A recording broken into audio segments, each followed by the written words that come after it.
I'm going to try to do a 30 to 60 second view of the now framed artwork, Citing with Dignity Human Rights Art Series 54, in memory of just 7 of the more than 1,500,000 Americans who have died from the terrorism and genocide wrought by gun rights in the United States since 1968.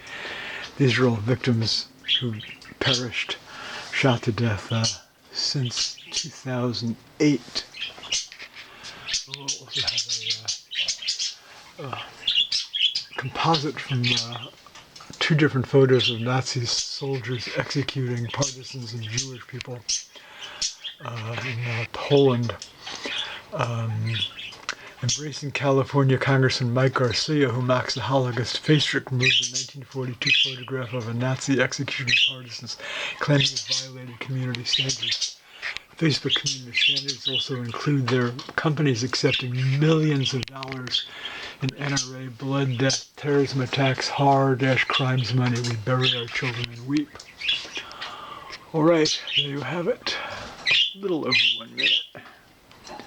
Got the framing in there.